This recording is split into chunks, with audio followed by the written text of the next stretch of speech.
Hello and welcome to another episode of the Pig City Podcast. I am one of your hosts, Zachary Ivy, and beside me, my partner, my colleague, my co-host, the wonderful, the incredible, the amazing Alexander Walker. And boy, am I excited for episode 2.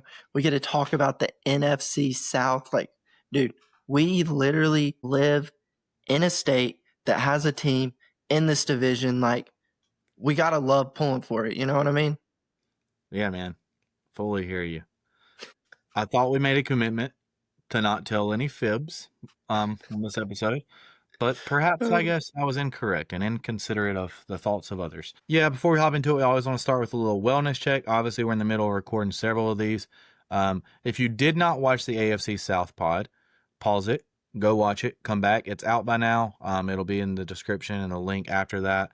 It's South Week. We're finishing up South Week. For continuity, we're basically, I'm pretty sure that you're wearing the same shirt as well. Is that correct? Yes. Okay, so I put on the same thing. We had the same idea. So if we have to clip anything, we can make it all look the same. Anyways, y'all didn't need to know that, but what you do need to know is how are you feeling, Alexander? About this division? Life, division. We got the first couple minutes for the intro, you know? I mean, life's great. This division, I'm going to give a spoiler. I think it's very similar to what it was last year. Okay. So incredible. There's one for me as well. All right. So keep tally of the fib counter. Somebody do that in the comments. Speaking of comments, please comment. That is the number one thing you can do. If you're on Spotify, leave us a review. We'll have it on both platforms. And we really, really do appreciate it. It means way more than you can know. And that's what helps us pop up for other people as well. So as we prove our pure prowess of picks and predictions throughout the year, more than anything, we care about the community. And things are good. As I said last time, my finger's already feeling better. So from the little burn I had suffered. So things are going well in that regard. But one thing that's not going to get burnt is our takes for the NFC South, because we're going to be cooking a perfect temperature, bon appetit, incredible, just beautiful entree, no dessert, full course meal for this team. Alexander, walk us through the teams in the NFC South. All right. I mean, if you watched the one before, you know how we do it. We start at the bottom, work our way to the top of last year. And last year at the bottom in this division was the New Orleans Saints. They finished at a 5-12 record. In third, you had the Carolina Panthers. They finished at a 5-12 record. And second, you had the Atlanta Falcons, who finished at 8-9. I'm going to be honest.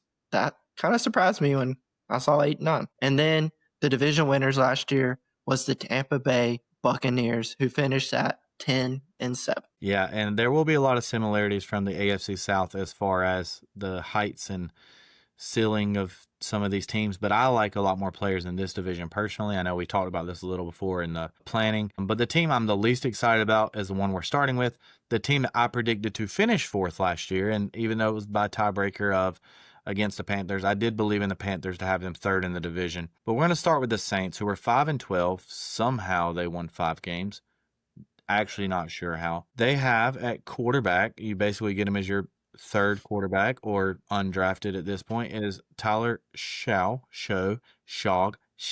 however you want to say his name. It doesn't matter. He's not going to be on my team.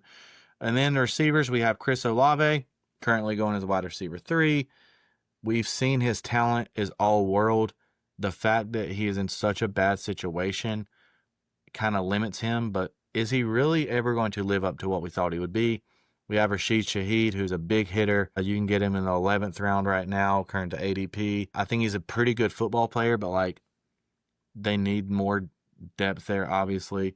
He's home run and bust type receiver. Yeah, except for he's the guy that bats 140 with 8 home runs. He's not going to any All-Star games. He's a poor man, Deshaun Jackson type play.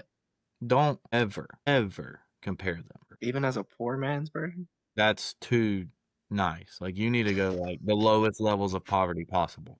And I apologize if that's offensive. Anyways, he's fast, I guess, is the only comparison I see. That's the only thing they have the same. Alvin Kamara going as the middle tier running back 2. Devin Neal, Kendre Miller, pick your poison. You can get any of them really late, probably last rounds in your leagues. Tight end spot, you do have Taysom Hill, Juwan Johnson. If you want to take Taysom Hill and your league lets you play him at quarterback and you have a couple good situations, I guess that's fine. This is not how we're going to break down all the teams, but I wanted to do this with this team just to show you my disdain towards them because I actually like a lot of other parts of other teams. So, Alexander, I guess my only question for you is, do you believe in this quarterback slash any interest in Olave, Kamara, tight end, anybody? Like, to me, I look at this team, and I'll be done talking about this team after this. I'm not drafting Kamara here because I think his best days are behind him, even though he's a talented player still. Olave, he's going to have to prove it to me. I'm willing to pay the price to trade for him if I believe it all. I don't believe in the quarterback. I don't believe in the situation he's in. I think there's a good chance this team could be drafting a quarterback again next year, bringing another Manning back to NOLA. You know, that could be the case. Maybe 2 years from now, you see Arch suiting up in New Orleans. I don't know. I am out on every single one of these players. The most likely person for me to have is probably one of these tight ends streaming them 1 week. I could not be lower on the Saints. They're clearly the worst team in this division to me. All the other teams have positives. Their win total is 5.5. I'll take the under. Maybe they win 6 games and prove me wrong, but this is a horrible football team. Their odds currently are plus 1,400 for the division, and that honestly is too high for me. I think it should be about plus 5,000. I hate everything about this organization right now. They have no clear direction. They don't know what they're doing. They don't know what's going on. This is a pathetic football team. And it's a shock that Drew Brees even still associates with this horrible franchise. That's all I'll say on the Saints. I will not say another word about them. They're my 4th place team. Spoiler, sorry. Alexander, tell me why I'm wrong. I wish I could. Hopefully, this is a team I think I will watch very closely through training camp and preseason because I got to see what's going to happen at quarterback. Is this guy is there potential there? Or do they make like a move here late to get them a quarterback that's in a situation where they're like a backup somewhere that, like, I don't know, maybe Kirk Cousins is finally back to being a little bit healthy, but the Falcons want to go with Penix so they can make a move, bring him in. I don't know. But like without seeing what he can do at the NFL level, to me, I think you're 100% correct. It limits what Olave can do. I mean, Olave has shown his potential with bad quarterback play. And honestly, last year, his better days were without Derek Carr on the field. So with Derek Carr retired, who knows? Maybe this guy realizes like Olave's an elite receiver. I'm going to feed him. And if I can see some of that and see some of that chemistry developing, you're telling me I can get Chris Olave at wide receiver 35? Like, sign me up for that. And then Alvin Kamara, yes, he's getting up there, but is he really that much older? I mean, he's the same age as Christian McCaffrey. The situation, it's awful. But this is also a situation where he's going to be involved in the passing game, like always. But it could mean they use him too much, and then the wheels burn off. And if you're going to use them front half of the season and try to ship them before the wheels fall off. And then at tight end, I mean, you kind of hit on it, Streamer, and then Taysom. Hey, he starts getting some gadget plays at quarterback quite often. Yeah, I might stream him as like my quarterbacks on a bye type thing at quarterback. But other than that, yeah, this team, I have them finishing last in the division. And as far as the over and under, it's set at 5.5. I'm taking the under.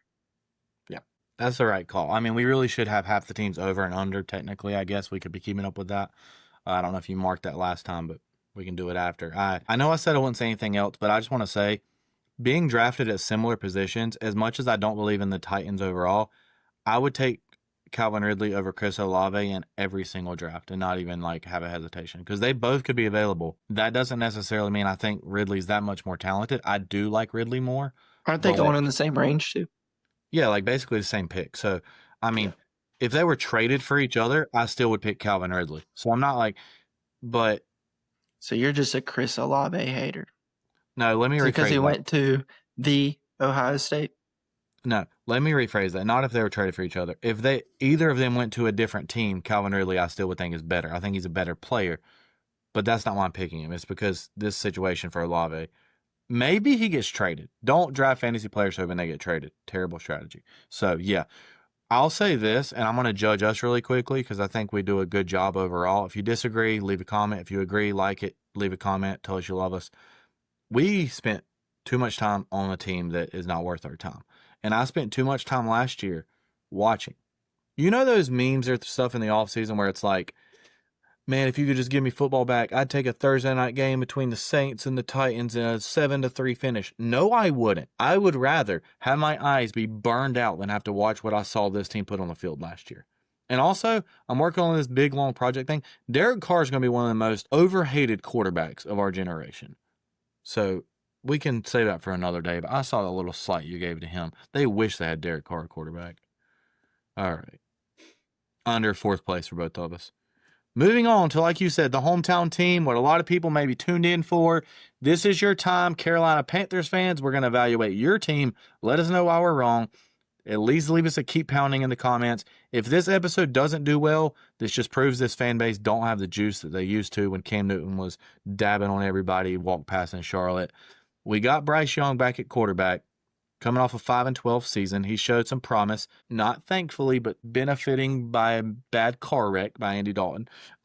They go out and draft a receiver, Ted McMillan from Arizona. I am convinced the guy wishes he could make this money playing volleyball because he doesn't even care about football. Bad person to draft. They have Xavier Legette, who's one of the most intriguing humans to listen to. I like him.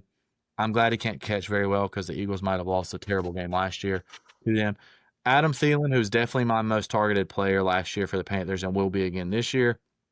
Jalen Coker rounds up their receiving core. Similar vibes to a lot of teams. If you have maybe some talent there, we don't really know. They have 3 guys that who knows what they are, and then 1 veteran who probably won't be playing in 2 years for this team at most.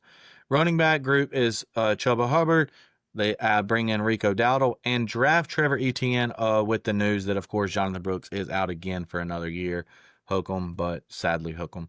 Speaking of hook 'em, Jatavion Sanders is their tight end who has a lot of promise if the offense can function. Now, as you get into this, Alexander, win total 7.5, projected third in the division. As you get into this, the main point I'm going to be needing from Panthers fans, and you can lead the conversation with this, is Bryce Young the starting quarterback week 1 next year? And the reason I ask that, because if he is, that means he's going to be good enough that they don't decide maybe they need to go a different way. Because if he's bad, they're going to draft somebody else because it's a good class coming in. But if Bryce Young, if you believe he's a starting quarterback next season, I know this sounds crazy, but follow me, then you think this offense is at least going to tick. We're not even talking about wins or losses right now, but just this offense in general, because their defense isn't even projected to be like bottom 5. I know a lot of Panthers fans think that they're being disrespected, okay? Because they have Derek Brown. He's better than Jalen Carter. Okay. That's the thing. I'm trying to be positive. What do you think about this team? Is there anybody you look at and you say, I want him on my team, or are there just some people you're okay with, or is it a stay away?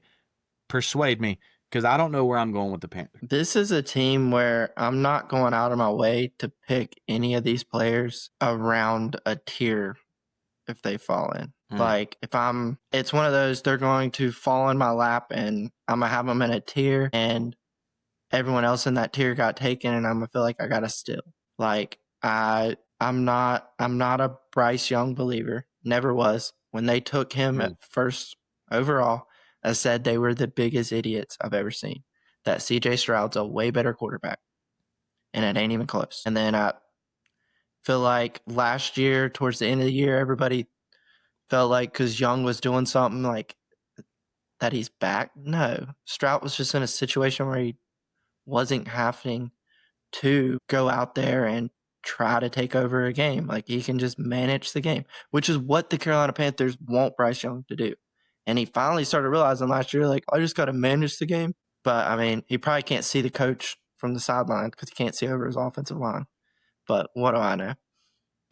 And then at receiver, I'm with you. Adam Thielen, it's the only guy I honestly probably won't. And that whole thing's just hilarious to me because Panther fan last year literally got into argument with me, telling me that when Adam Thielen was coming back, I told him, I was like, dude, he's going to be huge. Like, he's going to be what Bryce Young needs. And the dude told me, like, no, you don't know what you're talking about. Adam Thielen's old, blah, blah, blah. I'm like, you obviously didn't watch Panther games last year. Like, he literally was the only person Bryce Young had chemistry with. What? Yeah, really quickly, another little scouting thing for you fans to do. And also, we have a little animosity because we get into it, Panthers fans, and oftentimes we're more right than they are about their own team. We'll try to be nice. But look up Bryce Young's stats with Adam Thielen and without. He looks like an NFL starter and a guy that should never play football. It's that drastically different. I'm not joking. Yep. And then you go to running back Chuba Hubbard, wide receiver, running back 19.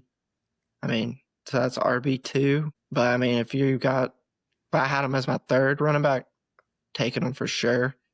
My second running back, I have to see what's on the board. Like I said, I'm not reaching for him. And then backups don't really want. And then Sanders, maybe like just a little late flyer type thing just to have because, he's an athletic dude and can make plays if they use him right. But Yeah. I don't know. I don't see a lot, but As far as they're their receivers, it's hard to figure out what's going to happen.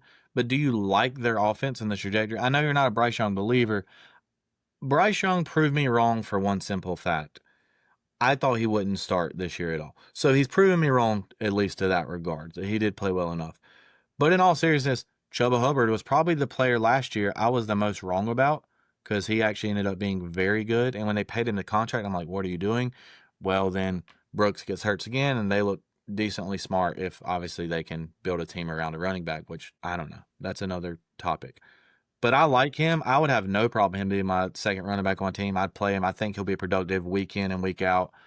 The ETN pick is interesting for the fact of sometimes they get bored late in the year and they just want to give other people touches. If you remember back for Deontay Foreman, hook him again, he was actually doing well and they just wouldn't give him the ball. Anyways, from a football perspective, their win total is 7.5, which the over would be they're right at 500.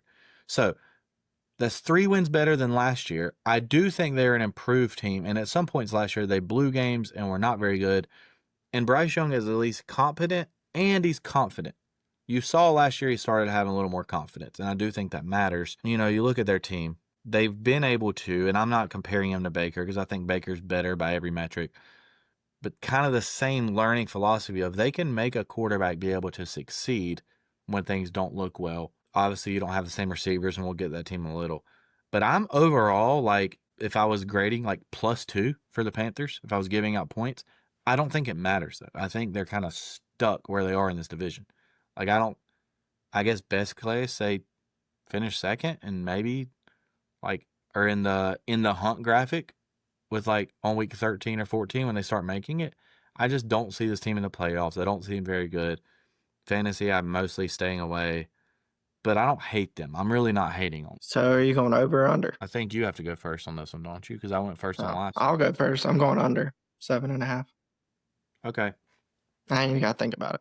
Sorry to all you Panther fans that saw the thing where when you play the Jags week 1 and you beat them, you go to the Super Bowl. It's not going to happen. Literally the whole NFL or NFC would just have to have multiple players just get hurt. Or are y'all going to go out there and literally massacre NFL players just so your team can make the Super Bowl? Because that's the only way that's going to happen. Question. Do you think they're going to win that game, though? Because you're pretty low on the Jags. Okay, see, I think the Jags are winning. Sorry I'm taking so long on this because this really is a really good line because I think they win 7 games. But that's below 7.5. I think they probably at least win 7 games. I don't know if I think they have it in them. They don't have a bad schedule. Their defense isn't as bad as it seems, but I don't want to give a franchise the benefit. They have this lifelong journey battle against the Jags coming in the same time. Panthers fans, you know what? Don't make me regret this, Panthers fans. Okay? If I regret this, I'm done with this team forever. But the over-under for the Carolina Panthers this year is 7.5. And I'm taking the under. Dude, come on. Y'all really, what are we doing? For a second, you thought I was going over. That's crazy. All right. Moving on along. All right. Let's move on to the Atlanta Falcons, who last year finished at, again, 8-9. So a game below 500. Quarterback, I would assume it's going to be Michael Penix, but, they do still have Kirk Cousins. Me personally, don't really know how I feel about that him. Do I think he could be good? Yeah. Do I think he's going to be elite? No. So, I mean, that's kind of where I am on Penix. And then as far as fantasy wise, at QB 22, probably not going to have him on my roster. Then you hop over to wide receiver, and you got Drake London, Darnell Mooney, Ray McLeod. So basically, they're just returning all the same receivers from last year. I mean, Drake London had a great year last year. A dude that I've just never really like believed in, and then last year he finally showed up. I mean, respect to him. But at wide receiver 9, that's in that Nico Brian Thomas range. I mean, I think I might would take him over Brian Thomas, but I think I would take Nico over Drake. I don't know. Maybe a possibility to be on my team. Darnell Mooney, I mean, wide receiver 48. I mean, I think he's a great, like, third or fourth receiver on your fantasy team who, when you got to play him, I feel like you can get a trustworthy week out of him and he's going to be productive. Ray McLeod won't have him on my team. Then at running back, I mean, they got Bijan. I mean, any league I got a top pick and he's still on the board, I'm taking him. Not even thinking about it. I mean, dude is elite and he helped me win a fantasy league last year. And then Tyler Algier, I mean, he's literally the type of guy, like, when we talk about just when you draft for someone's handcuff, he's a handcuff you want to have on your roster just because if something was to happen to Bijan, he's shown that he can step in and be an elite or a serviceable fantasy guy that you're not going to regret having to put him out there for you due to injuries or something. And then, I mean, tight end Coppets, a guy I've always like believed in and just can't get out of my own way, I guess, because I still believe in him.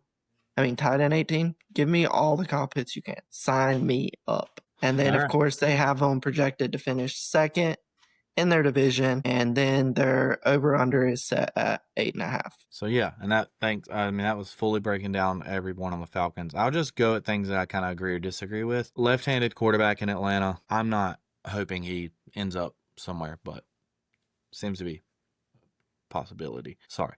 Maybe he'll be on the Eagles after that, and no, I'm just kidding. Anyways, Drake London, I definitely would rather have Brian Thomas, even though I like their team better. They have a good offensive line, and that's a good thing for me. They're, ranked in the tops of passing and rushing. We lost to this team last year on a Drake London basically walk-off touchdown. He just cooked Darius Slay in the corner. I actually just was watching quarterback. Y'all have probably already watched the series by now, but I just started it, and yeah, that was not a fun night. And Kirk Cousins did say something that actually made me think about this team a little differently. He was really struggling early on with how much motion they had in their offense. And like one time he told the tight end to come before he put his foot down and he literally snapped it too early. There's so much little movements in this offense where a lot of Kirk Cousins in his process of signing and going somewhere, he was still rehabbing and recovering. And actually going through it, you really don't learn. And we saw they had a chance in the playoffs last year. They were 8-7. They win the last 2. They could even have won the division. And Penix learned. I think the good thing for him is he kind of got his rookie woes out of the way without having to play a full rookie year. So as much as I have this like animosity towards when he was throwing perfect passes and beat my Longhorns, where I think that might be the best, most accurate game he ever had in his life, that kind of mattered to me. In the big moment, he did show up. I think that mattered more than at the end of last season for regular season games. So I think he can perform. Now, to what level, I don't know. But he seems like a fast learner. I like the pedigree of their team. Their coach gets a lot of hate. I don't really get it. I don't think he's like bad. Everything you said about Bijan, if you're not drafting Saquon, then you're drafting Bijan. Like if you want to take Bijan over Saquon, I'm not going to fight you on that either for lots of reasons because he is the centerpiece of this offense to a higher degree. I like Drake London. He's probably too rich for my liking. Yeah, not a whole lot else. I'm probably staying out of the Kyle Pitts stuff. It's just a battle. I don't really want to have to. About the third week, he puts up 1 point, and I want to get rid of him. He'll put up 12, and then I'll be like, oh, is he back? And then he'll put up 4. Kyle Pitts is going to be one of those that we just look back and we're like, what did they do? They keep drafting these position players, and we keep thinking they're good. They have a lot of number 1 picks. I liked this team. I loved this team last year, assuming Kirk Cousins was healthy and himself. I picked them to win the division last year. Sorry to my Buccaneers fans. I was wrong. You were right. But I do think they'll challenge this year. I'm spoiling a little here. I don't think they overtake the Buccaneers, but I think they're clearly better than the Panthers and the Saints. So they're a borderline wild card team. Again, watch our full preview before the season drops that week on who all we have officially in the playoffs or not. Their line's 8.5. I'll go ahead and answer it. I'm going over. I think they're a 9 or 10 win team. But I like a lot about this team. I love that they were risky, went up, got Pierce, drafted well, added to the defense. They need somebody to rush the passer. They tried the Judon thing. It didn't work. They get a little bit of pass rush. This is a team you're looking at of they'll run the ball and beat a lot of good teams. And they're kind of in that range of like the Texans to me, where they're a team that can completely control the game. I don't think they're going to make a run in the playoffs, but they could knock off a surprising team. So I'm as high as I could be on this Falcons team. I think best case they win 10, worst case they win 8. Like I think they're that solid of a team. I like this team a lot. Decent fantasy values in here. I don't really disagree with any. I didn't talk about that a lot, but I like this Falcons roster, and yeah. So I'll go ahead and do that, and you can tell me your over under on them as well. Yeah, basically everything you just said, fully agree with, which is why I as well like the over, because as you said, I think they're like a 9 to 10 win team, which puts them flirting with the playoffs, just depending on how stuff shakes out NFC's as a tough. wild card. We're going to get into some other NFC teams, and again, it's South week, and that was mainly dominated by the AFC South, which I think, is more comparable to the Panthers and Saints in this division. Sorry, Panthers fans, not sorry. Let me ask you this. Do you think Penix is a starting quarterback for the Falcons next year? Yeah, I agree. So I'm saying, like, with the other two teams in this division, you don't know. So, like, I think he's going to learn. I think they may lose some games this time, but, the Bucs are aging. I like the future of this team more than, like, this year. But I think it's going to be really important for them to win some tough end-of-the-game battles. Yeah, I thought it was very fascinating how Cousins, I'll bring it up one more time, he was so fixated on how much motion, how much movement, how difficult it was to learn. Well, the majority of this offense is completely the same. And like continuity, you see, we'll get to in the Bucs in a second. That's why they've been successful. They've had a very similar roster the past several years. And they're good in the trenches. And I just think the Falcons pass rush, I still don't think they're good enough to quite take over the Bucs. And obviously, all of our projections are based on health for all teams. I don't dislike this team. And I thought I would be lower on them when we first went into this. I thought because of last year, I would be lower on the Falcons. I'm really not. I like them. I'll take the over. Yeah. Let me ask you. Oh, I know what I was going to say now. I got a little sidetracked. Would you have Penix in a 2-quarterback league as your second quarterback? Would you feel confident rolling him out week 1 as your second quarterback? Because that's where he's going. No. Yeah, me either. He's like in that But, I mean, he's like, if I could have him as a third, like as just like a safety valve, I'd love that. Because I do think there's a chance for a high upside there. It's just, I want to see it. And like this gets a little into like fantasy philosophy. He's a guy, if he's your second quarterback, you're not taking, like we've already talked about AFC stuff, you're not taking the Cameron Ward. You're not taking, like, imagine if you had Michael Penix Jr. and Trevor Lawrence battling for your second quarterback. Like, that's just a bad situation to be in, so I don't recommend doing that. Get the stud, have him as a possibility. If he falls around, maybe get him, and then you have high upside. But I don't know what I even think of him long-term just as a pro in general. Like, I'm not trying to trade for him in Dynasty. I'm not trying to bet that the Falcons are going to have their franchise guy. But he is good. I just don't know, like, what that means. Like, we see, health aside, sorry, I'm taking a little extra time on this. If you had to bet the next 5 years who's a better NFL quarterback, Penix or Tua, who are you going with? Smaller, lefties, throw on time. I mean, we've seen it from Tua, but Tua is already showing multiple, like, type of injuries and concussions. And once you start getting concussions, they're not going to stop. Yeah. And point being, though, like, do you see like Penix? Tua probably won't be around in 5 years. Ignoring that. I think he just means NFL guys. Calm down. Yeah, NFL. Whoa. You said he wouldn't be around. Yeah, won't be around, like, as in the league. Dude, this is going to go so viral in 3 years when I should not have done that. So, but do you think, the reason I bring that up, do you think Penix ceiling is kind of like Tua? Like, if he manages and stays healthy enough, their team can win with him? Like, Yes. but I don't think his ceiling is like way higher than Tua. I don't think he's going to be, but I do think he's good. But I also liked Tua. I mean, I think what he could be, like top end, would be He has good ball placement. It's just when like he Brock misses, Purdy. it's real bad. Like Brock Purdy. Like that's the max I think he could be. Which means I'm thinking like borderline top 10. Meaning, just like if he was literally the That's like the 49ers best he quarterback. could be. Yeah. Well, we'll Like get that's to that. all that he would really need to do in this offense. Like just We'll get to that division. become a game manager. Actually, that's next week. So a week from this dropping, we'll talk about Brock Purdy and the NFC West. Make sure you are subscribed. Please like the video, comment what we got wrong. I think Brock Purdy is far superior to Michael Penix, but that's No, I'm talking like his like max ceiling is Brock I Purdy. agree. I know. Yeah. Okay. All right, moving on to the last team, the reigning champs, who it sounds like again, we picked these divisions in a way. If you didn't watch AFC South, a little bit of mix up between us. We thought we'd be more aligned. This one, I think we'll be completely aligned. It looks like maybe the same thing will happen again. That's what the odds show. But this Buccaneers offense, I'm going to let you lead the way again. The one thing I do want to say is at the current time of this, we're still not sure, and we don't even know before week 1 how confident we will be as far as Chris Godwin and his health, how healthy he will be.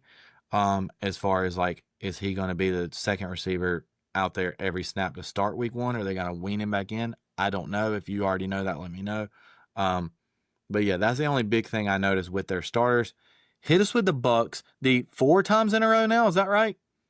I think they've won at least 3 titles in a row of this division, maybe 4 times. I probably could look that up really quickly, but I'll fact check that while you're going over it. This team is running this division and then maybe winning a playoff game. Again, that's where it feels similar to the Texans. But this offense last year, Alexander, if you owned any part of any of these, you were very satisfied with yourself, obviously apart from injury. So who you like, what you looking at, walk us through this Buccaneers, and I'll do my little backup research here. All right. First off, when he said reigning champs, he meant in the division. So don't come at us for that. Not in reigning champs in the league. We all know who the reigning champs in the league are. Who is that? The Philadelphia Eagles. But I thought they were going to lose in the playoffs to the first team because they weren't that good. What do you mean? We were supposed to lose all our games. Yeah, but they didn't win. We're supposed to get killed by the Chiefs. Yeah, I'm pretty sure I saw a clip today of Colin Cowherd saying, and I'm actually a fan, that he said we wouldn't get past midfield, which is hilarious. Because what was the end of the third quarter before they did? It's the NFC South pod. Yep, NFC South. All right, back on track. All right, Tampa Bay. They finished at 10-7 last year. Baker Mayfield's going as QB7. I believe in Baker, but QB7, so you're saying he's going to be my QB1. I mean, if I wait on QB, I'll take him, but I don't think reaching for Baker, if I have to say. Wide receiver, they got Mike Evans, Godwin, is that, how do you say his name? Ibuka? And McMillan. Yeah, the Ohio State. Mike Evans is Mike Evans. I mean, the dude's as consistent as you can be. He's like one of those guys, like, even though you know what you're going to get, I feel like every year fantasy rolls around, like, his ADP starts dropping and everybody just starts thinking, like, oh, this is the year. This is the year he's not going to do it. But he just keeps doing it. So, I mean, the Saints wide let him receiver 20. So, I mean, you're telling me I got him as a wide receiver too? I like that. And then you got Chris Godwin. I mean, yes, he's coming back from injury, so you don't fully know. But last year, before he got hurt, was a top 5 wide receiver, fantasy-wise, in the NFL. Like almost every week. That wasn't just like he had a big week. Yeah, and you get him wide receiver 32. I mean, that's a risk I'm going to take. Sign me up. Yes. Just want to say, he could have made more money going somewhere else, and he chose to stay. Yes. That's got to mean something to the team, too. I don't think that means they're going to go away from him. Oh, yeah. Even though they drafted Ibuka. You need a third receiver. Yeah. What? You need a third receiver. I mean, they're both getting a little older, and he's a beast. Oh, yeah. He's a beast. He's going to be a stud. He's going to factor in this year. But at the same time, he's the third guy. Wide receiver 51. Yeah, I mean, I might take a dart. I mean, you're telling me I could possibly have him as like a fourth wide receiver on my team? Yeah, I'll throw a dart. But I'm not drafting him to be my second or possibly even my third in fantasy, just because they're going to feed the top two guys. Yes, he's going to get fed, but it's going to be like a hit or miss type feeding, I would Right. assume. And then they have a running game now. I mean, Bucky last year was amazing. He won a couple people leagues last year. And then you got White coming back, who I'm going to be honest. Last year, I thought White was going to be what Bucky was, and I was wrong on that. Did not see Bucky coming. But, I mean, both of them, that's elite guys. Bucky, though, going at RB10. I mean, maybe. I wouldn't say I won't have him on my team, but with where he is, there's probably other people in that like grouping that I would take before him. And then White, I mean, RB43, you might throw a dart just to have him in case something happened to Bucky. But I mean, I think he's kind of proved that he can't just be the guy. And then at tight end, they have K. Dotton, who I I won't have unless I'm doing like a streaming tight end. He went on a little bit of So a heater last year. yeah, that is true. And then their over and under is 10.5, and they're predicted to win the division. Yeah. Obviously, we're speaking very positively overall, and I do want to show respect to that. Baker has, by all accounts, revitalized his career maybe more than any quarterback I've seen. But, we have a couple good friends that are huge Baker fans, and it's the Tampa Bay Bakerneers basically at this point. But, they were so right about Baker, and I was so wrong as far as I thought he wouldn't be a quarterback in the league anymore. And he's a borderline top 10 quarterback overall, football, fantasy, anything. He's that good. So that is impressive. Now, when we get to our later on prediction pod, we'll see what we think their ceiling as a team is. But as far as getting parts of this offense, I think the most hesitant I am to draft any of these guys is probably Godwin, just because of Egbuka coming in. You still have Mike Evans. But you're getting him, into the 6th round. He's still going to be in that receiver 2-3 range. Again, fantasy philosophy, if you have Mike Evans, you don't like Buka also. But if I don't get one of those, if I don't get Evans, Egbuka is getting on my team a lot. This offense is too talented. Baker's too in the know. He's too with it. Obviously, they're having turnover a little bit, and that's a sign of a good team as your coaches and your coordinators get plucked. Still same head coach, obviously, but, they had the whole fiasco with the guy. I didn't sign a deal. I did, or I was with my family, that whole debacle, and that was handled poorly. But Baker's going to persevere. He's going to come through. I'm done doubting Baker as a player, so that's big of me. Congrats to me.